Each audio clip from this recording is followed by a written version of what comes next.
All right, ready to dive in. Today we're tackling a big one, like, what does it even mean to be human? And wow, you guys gave us a lot to think about this time. Anthropology, manifestos, even a little glimpse into the spirit world. It's a question that feels more relevant than ever, don't you think? Especially with this whole idea of the Anthropocene looming over us. Right, like the way we define human is totally tied up with how we treat the planet. Which brings us to Tim Ingold. He's not afraid to ruffle some feathers, is he? Not at all. That whole Homo sapiens sapiens label feels a little like we're patting ourselves on the back, doesn't it? Like we've somehow reached the peak of, well, sapiens. Yeah, Engel definitely thinks we've got a bit of an ego problem.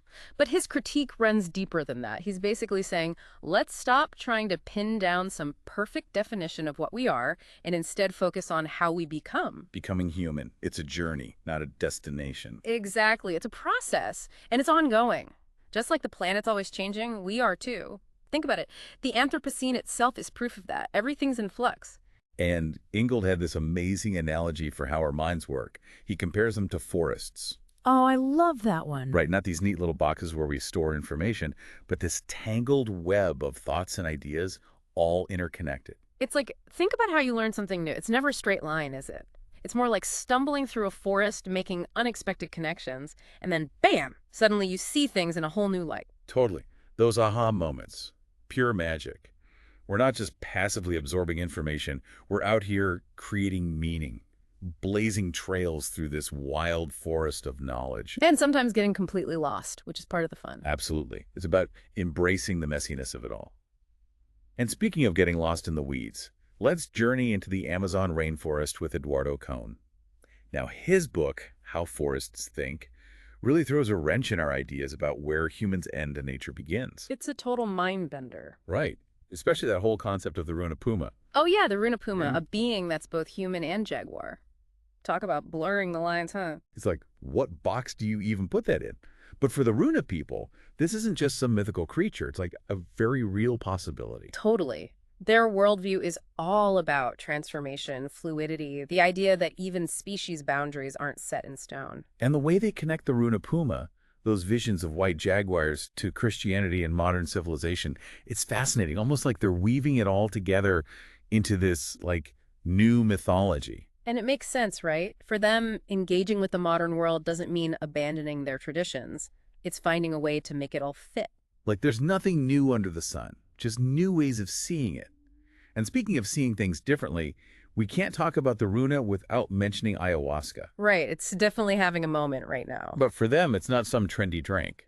It's always been this powerful tool for tapping into a deeper understanding, a way to connect with the rainforest on a whole other level. To communicate with it, even. And that communication isn't about words as we know them, right? Not at all. Cohn calls it pigeon transspecies, how the Runa interact with the forest, with those jaguars. It's like they're reading the rainforest like a book, picking up on signs and symbols that most of us would totally miss. It makes you wonder what else are we missing by being so stuck in our own heads. Totally. And I think that's a perfect segue into the Manifiesto Antropoceno in Chile. Because if we're going to find a way forward in this Anthropocene, it's not about imposing our will, it's about listening. Exactly. And that manifesto really hits home the idea that we are not separate from nature. Like it or not, we are deeply, irrevocably interdependent. Yeah, and our actions have consequences.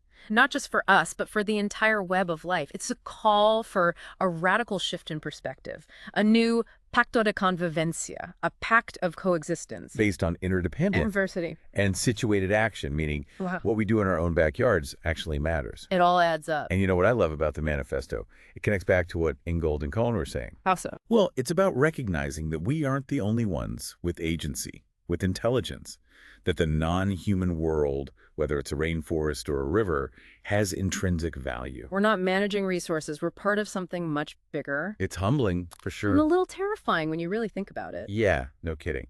But also, maybe a little bit hopeful. Like if we can shift our perspective, change our relationship with the planet, who knows what's possible? You know, it's funny you say terrifying because that brings us to Isabel Stengers and her book, In Times of Catastrophes. She uses this phrase, the intrusion of Gaia, And it really sends shivers down my spine. Right, it's not subtle. Not at all. Like Guy is done asking nicely. It's like this force that's breaking through, demanding to be heard. And Stengers is very clear on this point. Those little Band-Aid solutions we keep reaching for, they aren't going to cut it. It's like we're trying to outsmart the planet itself. Yeah. With the same kind of thinking that got us into this mess. Exactly. That need to control everything, to dominate, like we're somehow separate from nature instead of part of it. And that's where she brings in this word, barbarism. Which, honestly, when I first read it, I thought, okay, societal collapse, I get it. But she's talking about something deeper, isn't she? Oh, absolutely. It's a loss of connection to nature, to each other, to, I don't know, something bigger than ourselves.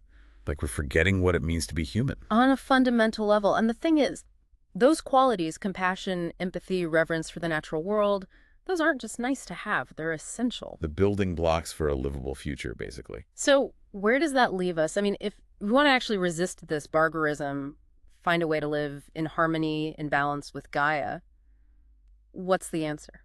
Well, I don't think there's one easy answer. But maybe this intrusion, as Stengers puts it, maybe it's not a punishment. Maybe it's a wake-up call, a chance to rewrite the story. A new story for humanity. One that actually embraces interdependence, reciprocity, respect for all life. And it starts, I think, with something really simple, listening to the planet, to each other, to those whispers of wisdom that are all around us if we just open ourselves up to them. And on that note, we'll wrap up this deep dive. We hope you enjoyed this journey of discovery. And remember, even the smallest actions can create ripples of change. Thanks for listening.